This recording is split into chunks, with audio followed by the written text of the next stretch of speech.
바깥에서 일하고 계시는 우리 희영 선생님, 그다음 수희 선생님, OR에 계시는 강사님들 만났거든요.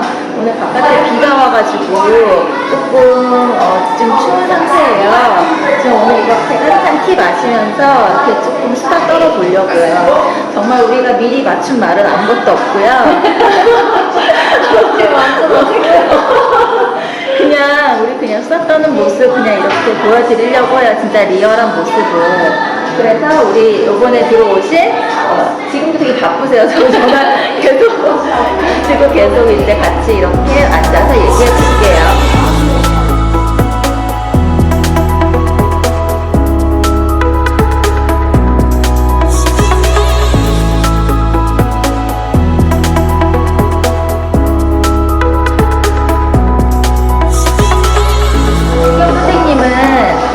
지금 언제 들어오셨어?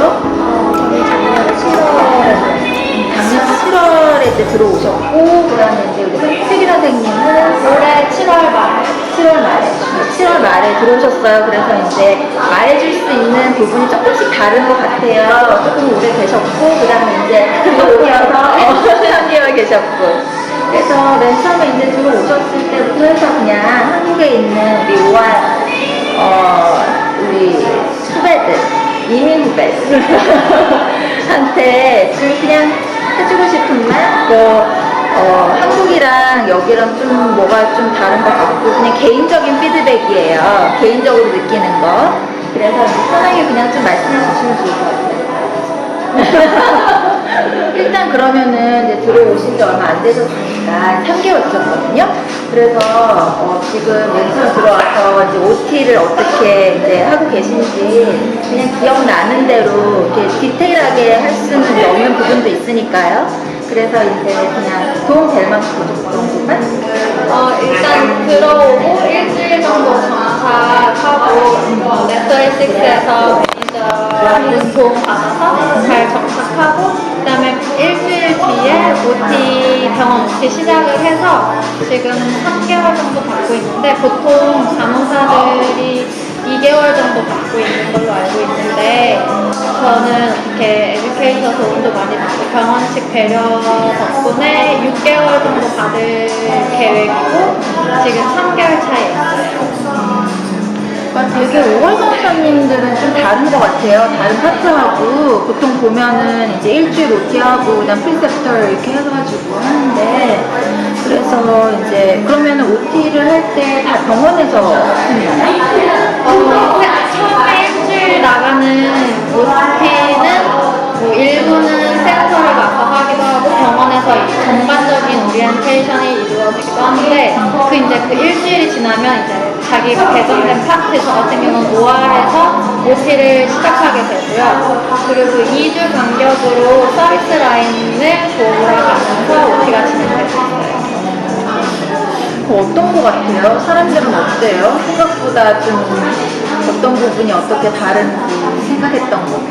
제가 있는 병원은 그래도 제가 느끼기에는 외국인들이 너무 많아서, 그러니까 생각보다 의사도 그렇고 같이 일하는 간호사들도 그렇고, 외국인이라기보다는 되게 멀티컬처럴 소사이어티이기 때문에 다민족이라는 걸 정말 딱 느낄 수 있을 정도로, 그래서 환자 인터뷰를 갔을 때 이제 영어가 아닌 다른 외국어를 쓰는 환자분들이 되게 많아요. 그런 경우에는 이제 인터프리터를 요즘은 온라인이나 아니면 화상으로 연결을 해서 그분들의 도움을 받아서 인터뷰를 다 진행을 하고, 그렇게 해서 하기 때문에 진짜 미국이 다민족 다국가구나, 여러 민족을 같이 살고 있다는 거를 실제로 일하면서 많이 느낄 수 있어요. 제가 우리 강사님한테 영어 얘기 되게 많이 하거든요. 진짜로 저도 완벽한 거 아니지만 이렇게 제가 오래 살면서도 항상 생기를 하는 사람으로서의 그런 어려움이 있거든요. 근데 어떤 거 같아요? 영어를 실질적으로 약간 그 현실 안에서 하니까. 영어를 많이 한다고, 많이 준비했다고, 회사 준비했다고 해서 왔는데도 불구하고 여전히 영어가 제일 어려운 것 같고요. 영어가 제일 어려운 게 아니라 결국은 영어가 단 것 같아요. 그게 정말 제일 정확한 것 같고 일이야 느는데 제일 중요한 거는 내가 내 의사를 잘 전달하는 것도 중요하지만 어쨌든 의료 파트이라는 거는 모두가 팀워크이기 때문에 상대방이 어떤 얘기를 하고 있는지 그들이 나한테 뭘 요구하는지 그거를 빨리 캐치할 수 있는 히어링 능력이 정말 제일 중요한 것 같아요. 듣는 거. 듣는 능력. 또 결국은 커뮤니케이션을 잘하고 할 수 있다는 게 정답인 것 같아요. 진짜. 제가 이렇게 현지 간호사님한테 딱 들으면은 제가 여태까지 간호사님들한테 이렇게 말해줬던 게 이게 커스텀되는 되게 느낌이에요. 그 다음에 이제 맨 처음에 이제 들어오셔서 이제 뭐 정착하고 이런 것도 조금 어떻게 좀 얘기 좀 해주세요. 그런 거 되게 많이 궁금해 하시더라고요. 보통 4일에서 5일 정도 같이 이제 렉처리식스에서 고용주 측에서 처음 보내주셔가지고 처음 정착, 랜딩에서부터 처음 정착하는 것까지 다 해주시고 계시는 거 도움 많이 받고 솔직히 처음에 혼자 와가지고 아무것도 모르고 어디서 뭘 해야 되는지조차도 모르는데 이제 체계적으로 같이 동행하면서 다닐 수 있었던 거 그거는 저는 제일 좀 걱정했던 게 텍사스 주가 백인들이 많다고 들어가지고 저는 되게 약간 인종차별 같은 것도 당연히 어떡하나 생각도 백인 영어라고 해야 되나? 이런 거 걱정 많이 했는데 아까 말씀드렸던 것처럼 다민족에서 특히 저희 병원은 더 그런 것 같아요. 다른 병원들보다는. 그 병원이 사이즈도 크고 그러니까 또 그런 거죠? 생각보다 의사들도 바이링구얼 하는 의사들이 꽤 많아요. 맞아요. 특히나 마취과 의사들 같은 경우나 서전 같은 경우는 네이티브 스피커임에도 불구하고 생물의 백그라운드가 있는지 아니면 공부를 잘해서 그런지 모르겠지만 스페니쉬는 어느 정도는 다한 것 같아요. 그래서 환자를 직접 인터뷰를 할 때도 서전도 그렇고 그 다음에 특히 마취과 의사들 같은 경우는 인터프리터의 도움 없이 본인 스페니쉬도 직접 인터뷰를 하는 경우가 많기 때문에 그 정도로 이쪽 텍사스 쪽은 스페니쉬 포퓰레이션 되게 캘리포니아도 되게 그렇거든요. 그러니까 어디나 되게 히스패닉 사람들은 되게 많은 것 같아요. 그 요즘에 차이니스도 되게 많아요.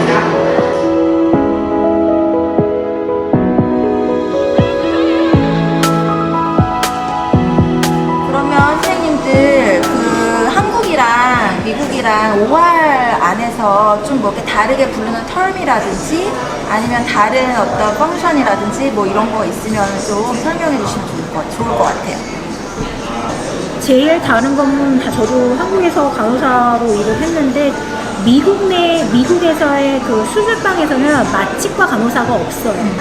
마취과 의사를 도와주는 그러니까 마취에 필요한 머티리얼을 뭐 이렇게 지금 뭐 조달해주는 그 다음에 필요한 어떤 인스트루먼트를 셋업해주는 그런 애네스테시아 택이 있고 그 다음에 마취를 직접 거는 마취과 의사가 있고 그 다음에 그 서클레이팅 널스가 있는데 미국에서는 마취과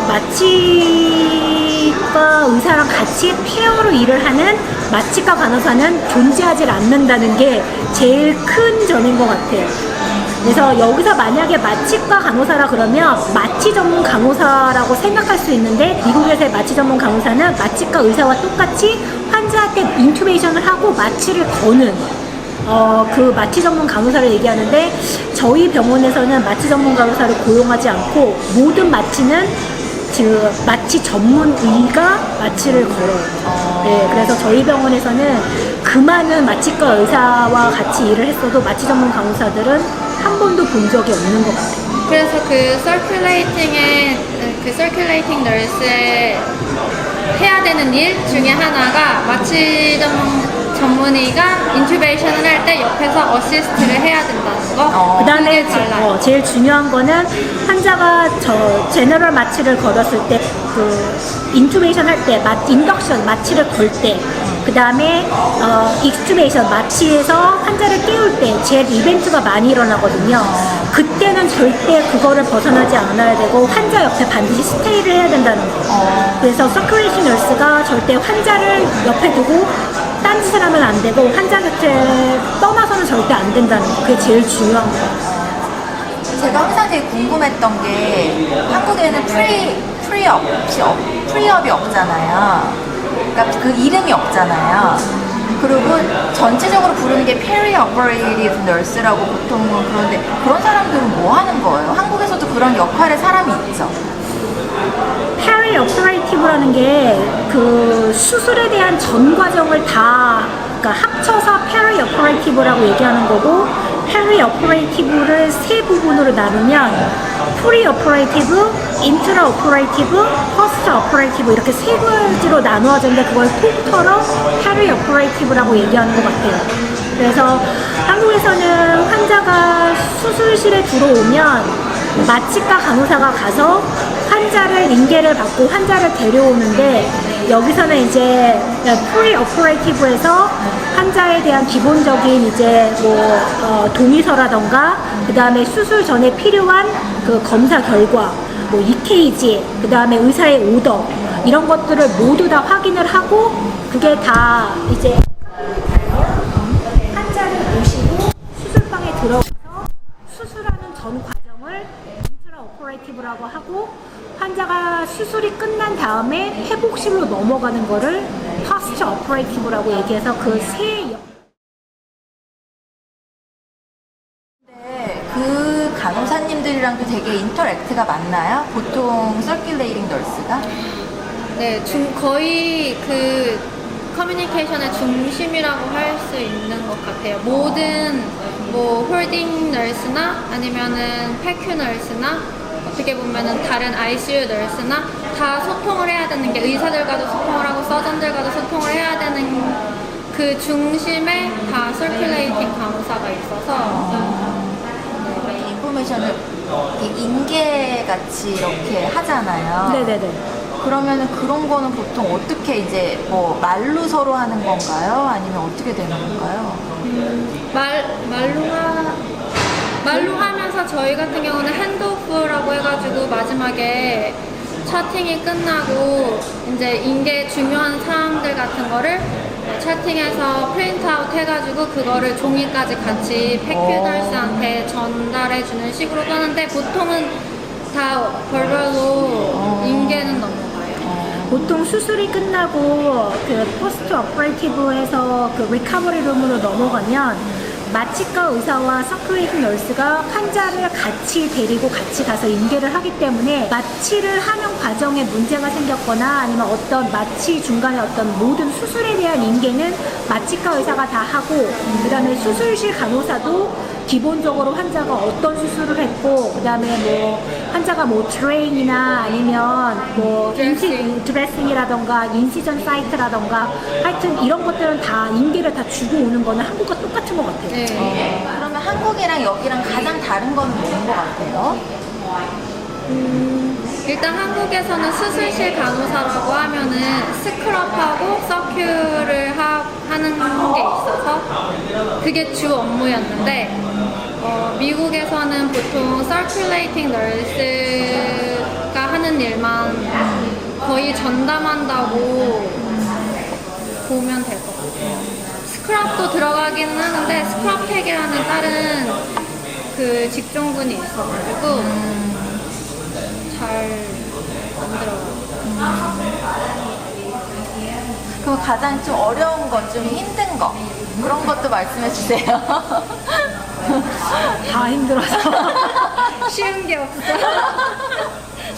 제일 중요한 거는 프리오퍼레이티브에서 인트라오퍼레이티브로 가기 전에 여기 레지스트런 널스라 해서 라이센스를 가지고 있는 모든 널스들은 서지컬 컨센트하고 애네스테시아 컨센트라고 해서 수술 동의서를 꼭 확인을 해야 되는데 거기에 간호사는 직접 수술 동의서나 마취 동의서를 받는 게 아니라 그거를 받은 거를 환자와 함께 확인을 해서 환자가 정확하게 수술에 대해서 이해를 하고 있는지 그 다음에 마취에 대해서 정확하게 인식을 하고 있는지를 확인을 해서 마지막으로 그 위트니스 사인을 해야 되는데, 환자와에 가서 인터뷰를 하는 과정에 이제 환자가 수술에 대해서 뭔가 잘못 인지를 하고 있다던가, 수술에 대해서 뭔가를 오해하고 있다던가, 아니면 마취에 대해서도 뭔가를 잘못 이해하고 있으면 반드시 그거를 서전과 마취과 의사를 다시 불러서 다시 설명을 해서 정확하게 어떤 수술을 하고 어떤 마취를 하면 어떤 사이드 이펙트까지 있고 이런 자세한 것들까지 다시 설명을 다 해서 환자가 그 모든 것들을 확인하고 이해하는지 그걸 확인하는 게 간호사의 그 가장 중요한 업무인 것 같아요. 대변인이자 보호자이자 그러니까 환자의 애드버킷으로서 그게 그 간호사의 가장 큰 레스폰서빌리티고, 우리가 환자를 위해서 할 수 있는 그 대변인의 존재인 이유인 것 같아요. 그래서 직접 환자한테 얼굴을 보고 버벌로 물어봐요. 오늘 정확하게 어떤 수술을 하는지. 맞아. 그게 의료진이 그 의료 용어를 써서 설명하는 것과 환자가 자기가 이해해서 그거를 자기가 버벌로 익스프레션을 해가지고 어떤 수술을 하는지를 직접 그대로 들어서 그걸 저희가 다큐멘테이션에 써야 되는 게 있어요. 환자가 어떤 수술을 하는지. 그래서 그리고 정확하게 중요한 거, 그러니까는 어떤 부위를 하는지. 그러니까는 뭐 손발이라던가 이런 데는 다 양쪽으로 있잖아요. 네. 손가락, 발가락은 각각 5개씩 있잖아요. 그래서 제일 중요한 건 환자가 어떤 수술을 하는지, 어디를 하는지.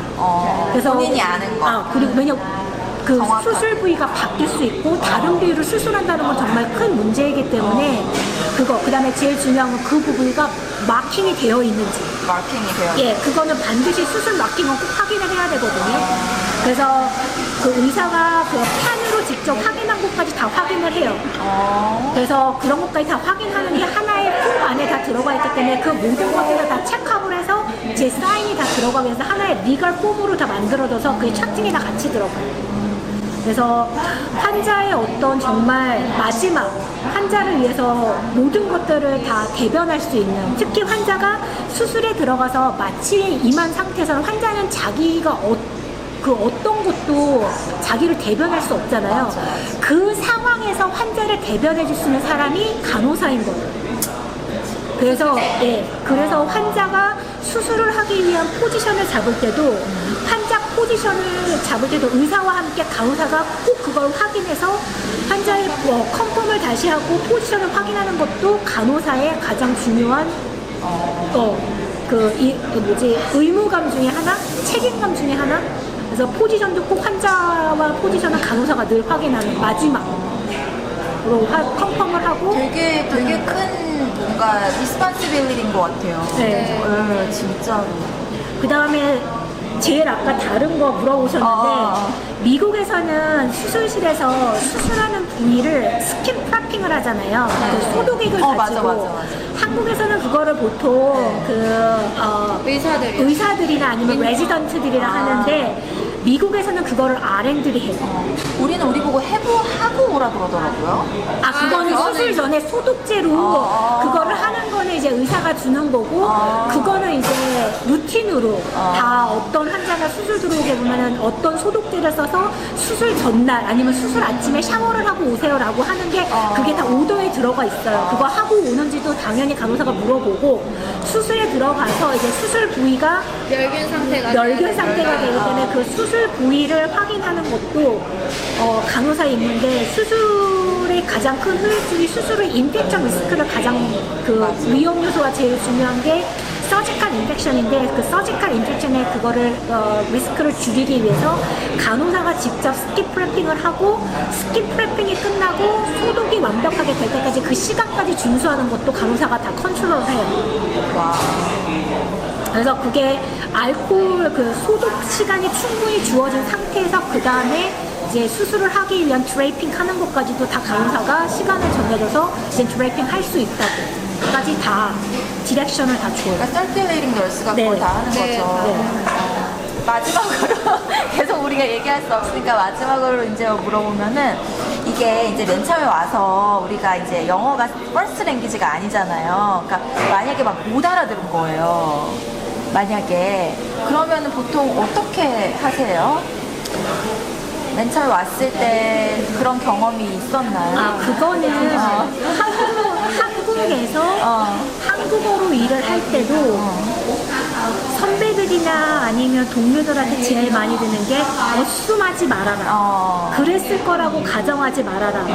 네가 잘 모르겠으면 다시 한번 물어서 확인해야지만 한다고 배웠잖아요. 미국도 똑같은 것 같아요. 그게 언어만 다를 뿐인데 그게 잘 들리지 않아서 그런 건데 만약에 그게 한국어도 아닌 네 영어인데 이렇게라고 말했지? 라고 내가 조금이라도 의심이 있다면 다시 물어봐야 돼요. 다시. 그래서 다시 해서 물어봐도 명확하지 않으면 다시 한번 더 그게 왜냐하면 결국은 환자를 위한 거기 때문에 환자를 위한 대변으로서 간호사가 존재하는 거기 때문에 결국은 그거는 확인과 확인을 거쳐서 해야지만 해야 되는 게 맞는 것 같아요. 그 환자를 위한 일이기도 하고 본인을 위한 일이기도 하고 맞아. 자기 면허는 자기가 지켜야 되니까. 맞아.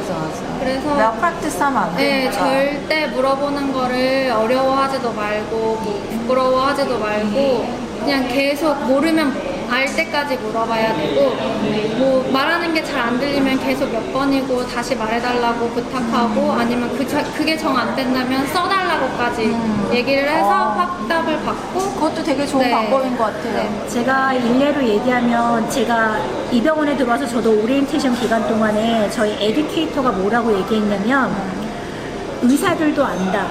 처음에 5월에 들어온 간호사들은 귀가 데프, 그러니까 귀머거린 걸 알고 있기 때문에 네가 영어가 그 네이티브 스피커가 아니고 그러니까는 그 외국어라는 게 중요한 게 아니라 여기 있는 애들도 안 들리고 그게 다 똑같이 생각하기 때문에 그거에 대해서 절대 주저하지 말라라는 그 말이 정말 가슴에 와닿았어요. 나만 내가 외국인이라서 그러니까는 그 뭐랄까 중력될 필요도 없고 맞아. 여기에 수술실에 들어온 애들도 다 똑같기 때문에 거기에 대해서 절대 너 자신을 의심하지 마라 라는 얘기가 있기 때문에 절대 거기에 대해서는 그 어떤 것도 주저하지 않고 두려워하실 필요가 없다고 생각해요. 여기 아이들도 그렇게 얘기를 하니까 나도 안 들려 라고 얘기하기 때문에 그건 너만 그런 게 그렇게 아니야 얘기해주는 거 진짜 고맙다. 라고 얘기했기 때문에 저는 지금도 그 에듀케이터가 저의 멘토이고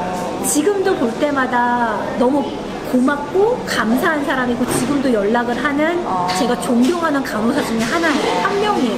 그래서 그런 간호사와 함께 일을 했었고 그분이 저의 에듀케이터였다는 게 지금도 너무너무 고맙고 감사하고 저한테 그런 기회가 주어졌다는 게 제가 미국에 와서 잘 랜딩할 수 있었던 그런 하나의 큰 계기가 됐었던 것 같아요.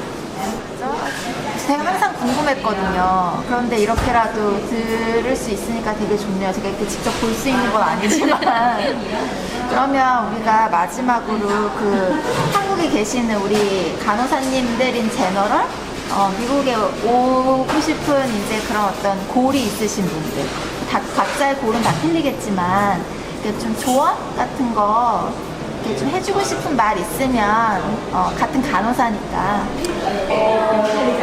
저 같은 경우에는 적은 나이가 아닌데 이제 새로운 인생을 이제 미국에서 시작할 수 있는 계기를 만들었던 거는 그러니까 포기하지 않았다는 거. 그러니까는 한번 뭔가를 해야 되겠다 싶으면 절대 그 흔들리지 마시고 돌아가는 건 있더라도 한 번은 골라인을 한 번은 지나가는 게 그거를 아마 바라보면 절대 흔들리지 않고 시간이 걸리더라도 여기까지 올 수 있지 않을까라는 생각을 정말 많이 하거든요. 그리고 한국에서 큰 병원에서만 일을 했었고 큰 대형 병원, 그 다음에 뭐 이런 거 경력이 있어야지만 미국에 와서 일을 할 수 있는 게 아니라는 거.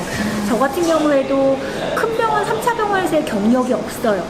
경력이 없고 그 간호사 일을 꾸준히 했는 거를 여기서는 큰 커리어로 얘기를 해주기 때문에 본인이 어떤 병원에서 일을 했고 자기가 지금 어떤 위치에 있더라도 본인이 RN이라면 언제든지 미국에 오는 길은 열려있기 때문에 지금이라도 늦지를 않았으니까 길을 모르신다면 한 번은 그러니까 본인이 할 수 있는 것만큼은 노크를 해서 알아보시는 게 되게 큰 뭐랄까 시작점이 되지 않을까라는 생각을 정말 많이 해요. 진짜 이 말 듣고 진짜 그 뭐라 그러지 되게 가슴 두근거리시는 분들 되게 많을 것 같아요. 왜냐면 망설이시는 분 되게 많거든요. 네, 그러실 필요 전혀 없는 것 같아요. 그래서 저도 유튜브를 가끔 보면 요즘 이제 미국에서 직접 간호사실을 하시는 분들이 유튜브로 활동을 하시면서 미국에서의 본인의 어떤 간호사로서의 어떤 일을 하고 있는지 계속 업데이트를 하면서 이제 요즘 좀 많이 계시더라고요. 많이 올리시는데 맞아. 저도 이제 여기서 미국에서 간호사 일을 하지만 그거를 보는 경우가 가끔 있어요. 왜냐하면 다 똑같은 환경에서 똑같은 필드에서 일을 하는 게 아니고 다들 자기만의 히스토리를 가지고 있기 때문에 맞아. 그거를 보면서 많은 위안을 삼기도 하거든요. 누구나 다 힘든 시기를 지나서 지금의 시점에 온 거기 때문에 그런 걸 보면서 가끔 저분들도 저런 그 시장을 지났었구나라는 걸 보면서 저도 많이 위로를 삼기 때문에 지금 하고 있는 이 인터뷰가 얼마나 이제 그 긴 분량으로 나가는지는 잘 모르겠지만 이거를 보시는 분들은 아마 이 유튜버를 보는 이거를 통해서 다시 한번 나도 한번 시작해볼까라는 생각을 하셨으면 좋겠고 생각을 하시는 분들은 생각에 그치지 말고 진짜 실제로 한번 도전해 보시는 게 정말 나중에 후회를 안 하실 것 같아요. 저 같은 경우에는 진짜 내가 여기에서 해보고 아니다라고 생각을 해서 한국으로 돌아간다 하더라도 이게 결코 실패했다는 생각은 하지 않을 거다는 생각으로 미국에 왔거든요. 내가 해보고 싶은 거를 못 해본 건 나중에 후회하더라도 내가 해보고 싶은 걸 한번 해봤다는 건 절대 후회를 하지 않을 거기 때문에 그거는 결코 내 인생의 마이너스라고는 생각하지 않기 때문에 생각에만 그치지 말고 꼭 한 번은 실행에 한번 옮기셨으면 좋겠다는 생각을 정말 많이 해요. 진짜 너무 감사해요. 우리가 지금 이렇게 짧게 얘기를 하고 있지만 또 다른 많은 얘기들을 이제 했잖아요. 근데 진짜 우리 선생님 정말 후배들 생각하는 마음에 그렇게 얘기해 주신 거 정말 너무 감사해요. 우리 슬기 선생님 지금 여기 3개월 계셨지만 우리 그래도 선배거든요. 이미 선배 됐어. 그래서 우리 후배들 이제 여기 오고 싶어 하시는 사람들한테 좀 얘기 좀 해주세요.